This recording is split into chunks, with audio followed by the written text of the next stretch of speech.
naka-absent na tayo ng ilang araw sa hindi na to vlogmas sa everyday upload natin kasi sobrang busy ko din. At sa sobrang busy ko, wala na akong time na mag-mall. So, syempre, malapit na yung Christmas. Ilang araw na lang.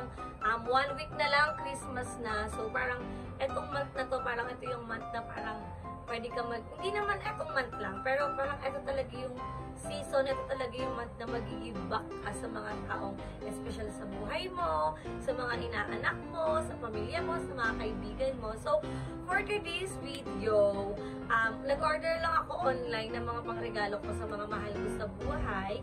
So, i-unbox ko na ito yan kung makikita nyo. Ganyan kadami yung parcel ko. At, yung iba naman is, ibibigay natin is cash na lang kasi wala na talaga akong oras at tinatamad na din ako lumabas-lubas. Kaya hindi rin ako nag-mall kasi alam ko hindi lang ang regalo yung mabibili ko. So, kailangan maging practical tayo at i-appreciate natin yung mga taong nagbibigay sa atin ng regalo.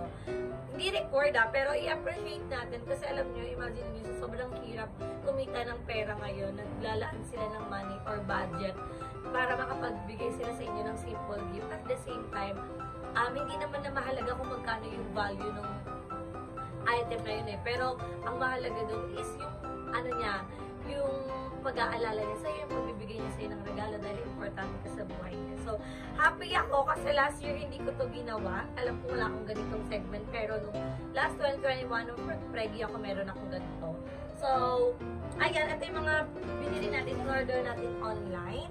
So, unahin na natin ito. Pero hindi ko ibabanggit kung para kanino.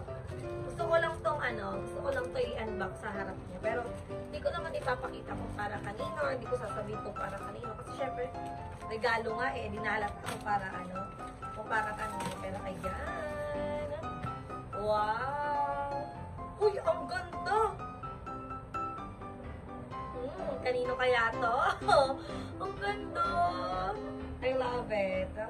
So, hindi ka madudulas for today's video kung para kanino to. So, ito yung una nating parcel. Kanino kaya mapupunta yan? Ito naman next.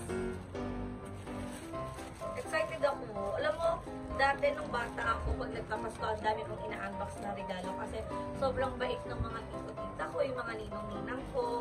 Grabe yung nila, kabaitan nila kasi nag-extend. Alas lang kami mga pamangkin, may mga regalo. So, happy naman ako. At ngayon, ako naman na yung nagre-regalo. Diyos ko, ang dami kong inaanak ko. Parang maliit to. Pero, kanino kaya to? Alam mo yan, nag-segue lang para hindi ko mabanggit kung para siya kanino. Anyway, ang dami kong inaanak. 12 yung inaanak ko. So, nag-decide ako na money na lang ibigay ko sa kanila. Kaya, ayun.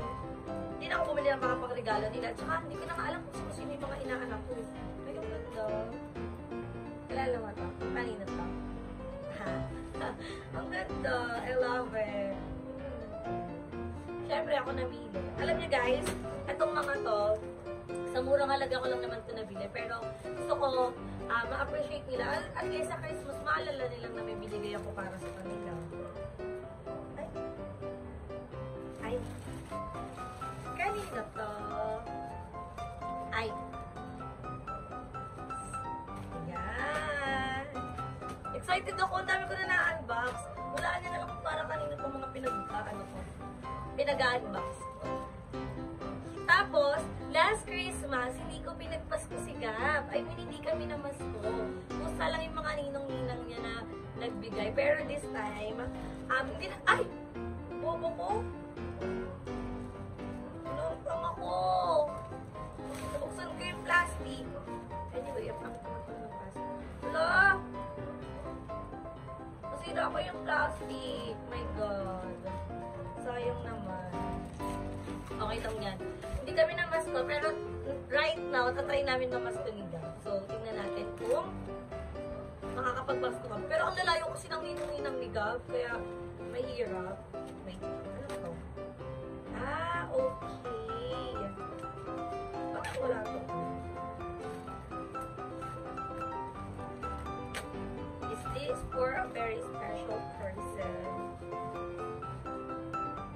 Hindi ko ipapakita kasi mahalata. Kasi yung name, naka-upit dun yung name. So, wait lang. Wala pa ba siya? Nakakatawa ang dami. hindi to para sa akin na, para to sa mga importante sa buhay ko. Itong mga pangregalo na to. Pero dati nag-order ako sa Shopee, ganito kadami. Ay, alam ko to. Ay, kala ko naman ako ano.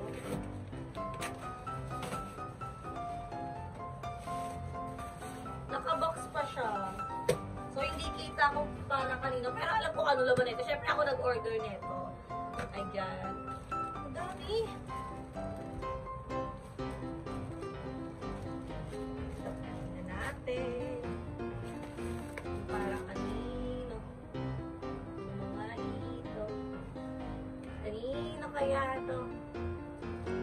You love it. Ang dami. Nag-ano-ano to ako, pero ako nag-order nito. Hindi kasi hindi mo siya mabibig sa ano, sa lagayan. Alam ko na kung ano ito. Kayo guys, nakabili na ba kayo ng mga pangregalo niyo for your special someone, for your family, for your friends, for your inaanak? Tsaka ano, ang dali na lang talaga mag-ano ngayon, magbigay ng gift kasi pwede na kayong bumili through online, wala nang hassle. Alam ko kung ano ito. Hindi pwede ba makita kasi halata ko kanino yan, nakaano lang yan. Ano ba? Ito.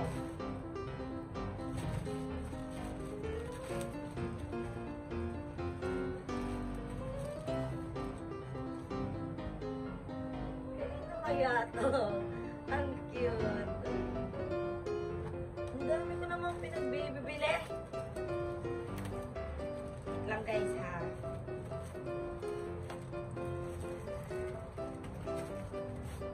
Ay, kanina rin kaya ito. Kanina rin kaya yan. Ito na. This is the last parcel. Wait lang guys. Ouch.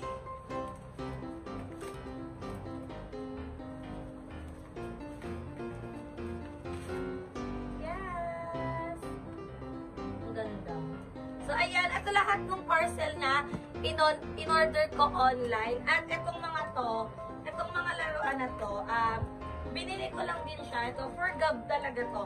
For Gab at saka sa mga pamangkin ko. Binili ko to kasi mahilig kami mag-McDo meals, yung kiddie meal. So, nagko-collect sila ng mga gantong laruan. At nabili ko lang to sa murang halaga. Like, for 100. Kaya sabi ko, bilhin ko na para dagdag kalat sa bahay, dagdag collection. So, para lang to sa dalawang bata, sa mga pamangkin. Ay, sa isa kong pamangkin, sa anak ng kuya kapatid kay Gab-Gab. So, ito lang yung sinabi ko na para sa kanila. Kasi, tawag dito, laruan kasi ni Gab, mahilig siya sa mga toys, pero pag napagsawaan niya, wala na. Extension na ulit yung lalaruan niya.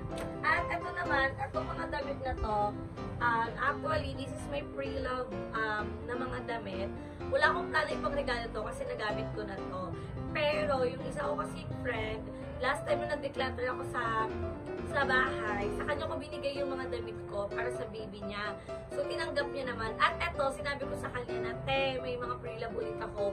Hindi mo kailangan bayaran. Ibibigay ko ulit sa mga baby mo. Kasi, last time, parang ginamit ng anak niya yung binigay ko at nag-best in costume siya. I mean, naging best in outfit siya. Kaya sobrang natuwa ko. Sabi ko, te, ang dami ko pang damit na hindi na nasusuot. So, sayang naman kasi hindi naman girly yung anak ko. Wala naman akong ibang pinsan. So, ayan, iririgalo. Hindi ko iririgalo. Sinama ko lang sa vlog. Ibibigay natin to sa kanya. So, deserve nyo itong mga damit na to. At halos lahat ng damit ko is branded, guys. Kasi, yun yung, dun ko na-spend talaga yung pera ko everytime na sumasahod ako. Lagi kong sinasabi sa sarili ko, deserve ko tong damit na to. Deserve ko bigyan ng regalo yung sarili ko dahil sa mga pagod ko araw-araw sa paggagawa ng content, sa pagiging good mother kay Gab. Yun, kaka-deserve ko, naubos yung pera ko. At ayan, hindi na siya kasya sa akin kasi bukod sa lumaki talaga ako, lumabo talaga ako guys, tumaba ako, nag-gain ako ng weight, pero it's okay, mas bagay naman siya sa akin, at tanggap ko naman yung sarili ko kahit nag-gain ako ng weight, kaka-deserve ko, ayan, hindi na sila kasya sa akin. So, ang dami kong damit, as in, sobrang dami kong damit na hindi na ginagamit, at nakuha ko to nung time na naglinis ako sa bahay, nung nagpagawa ko ng aircon, kasi nga, mahihirapan ako na hindi naman gagamitin. Tapos, sobrang daming nakalagay sa drawer. Kaya sabi ko, i-let go ko na yung mga bagay na hindi ko naman nagagamitin kaysa nakastock lang. At least, hindi mabalik yung pera sa akin. At least, nakapapasaya ko ng mga ibang bata. At saka iba sa feeling pag nagiging back ka, pag nagbibigay ka ng hindi ka nang humihiling ng kapalit, tinutulungan ka ng walang sumbot. Ang sarap sa feeling ng ganon. Kaya, etong mga to, ano lang to, nabili ko lang to sa murang halaga, pero para to sa mga taong importante sa buhay ko. At para lang, hindi ko alam kung ano yung tamang term, pero parang, hindi para ma-appreciate eh. Parang, hindi rin give back. Hindi ko alam, parang may gusto kong sabihin na hindi mabanggit ng bunganga ko. Pero parang, paano po ba siya i-explain? Parang may maalala lang na may binigay. Parang magkaroon, hindi ko alam kung paano. Parang, para sa kanila, pag maaalala nila ako, yun na lang. Parang, pag suot nila to, maaalala nila ako. At lahat ng regalong binili ko is magagamit talaga nila. So, hindi ko masasayang magamit nila to araw-araw. Kaya, hindi ko naman nahihilig sila. Pag binigay ko na to, bahala na sila kung paano nila aalagaan, paano nila papahalagaan. Basta ako, nagbigay na ako, nag-extend na ako ng love. At syempre, pag may mga blessing kang dumarating sa buhay mo, kahit na sabihin mong gipit ka na in life, short ka na in life, iba pa rin sa feeling kahit na sa konting halaga, nakakatulong ka. Sabi nga ni Kuya Lord, tumulong, maliit man o malaki yung naitulong mo, basta tumulong ka, bongga na. So, yun naman talaga yung lagi mong pinakahawakan. At happy naman ako na nakakapag-give back ako kahit papano. At happy ako sa mga taong natutulungan ko kasi sobrang saya nilang tulungan, sobrang saya nilang bigyan ng mga simple na regalo kasi sobrang appreciative nila mga tao. At deserve naman nila ito lahat. So, happy talaga ako kasi kahit na alam mo, sobrang dami nito, hindi ko ina-expect na darating sa point na ako na yung magre-regalo. Kasi nililook forward ko pa lang siya dati na sana ako naman yung makapagbigay ng regalo. Hindi yung laging ako na lang yung nag-iisip. Pero ayan, hindi ko man mabigyan lahat pal ng tumulong sa akin. Pero soon, i-manifest natin yan na matulungan kayo. Hindi ko man matulungan financially yung mga natulong nyo sa akin. Kaya ko naman kayong ibalik to respect, sa pagmamahal, sa effort, sa time, sa pakikipag-communicate sa inyo. Kasi syempre, yun na lang yung way ko para makabawi sa inyo. Kasi hindi ko pa talaga kayang bumawi. Through financially stable. Kasi syempre, ako minsan nagkaka-problem pa rin ako financially. So, yun lang. Ito lang muna yung maabangan nyo yung pagbabalot natin ng regalo. Kasi yun yung gusto ko. Yun yung exciting part. Yun yung gusto ko. Kasi yun yung forte ko. Yun yung kung paano ako magbalot ng regalo. Dati, nagbabalot ng regalo for exchange gift. Ngayon, ayan. So, kulang pa to guys. Kulang pa to kasi ang pinakamaraming regalong binili ko ay para sa anak ko. Syempre, anak ko yon. At, ayan, ipapakita ko. Ito pa lang yung dumadating na gift ko kay Gab.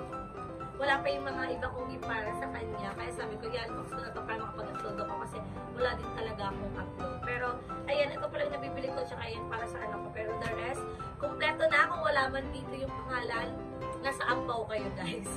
Huwag kayo mag-alala, sa ampaw kayo. So, yun lang. Ito lang yung ating simple gift para sa mga taong importante sa atin sa buhay. At ito lang yung nakaya ko lang na budget ko right now. Kasi, bukas pa lang ako ng pera ulit. Hindi ka pa sure kung meron talaga. Pero, hindi ko pa alam. Pero, mag-give back tayo sa ating mga inaanak. So, yun lang mga bears. Sana kayo nakabili na din kayo ng mga aginaldo para sa mga taong mahal sa buhay. Kasi iba talaga yung diwa ng Pasko noon at ngayon. Malaki man yung pinagkaibahan. At least masaya tayo na celebrate pa rin natin yung Christmas. May kinakain tayo araw-araw. At nakaka-survive tayo araw-araw. Kaya naman mga bears, dito ko na tinatapos ang aking video. Don't forget to like and share this video. And mag-subscribe na kayo sa aking channel. Bebang Rika Mata. And syempre sa channel ng BNT Production. Sa individual channel na Makla Tawan kay Madam Ellie, Madam Ivan, kay Mother Queen sa Tres Baklitas. At sa iba pang mga YouTuber kong kaibigan. So, see you in my next video guys. Bye!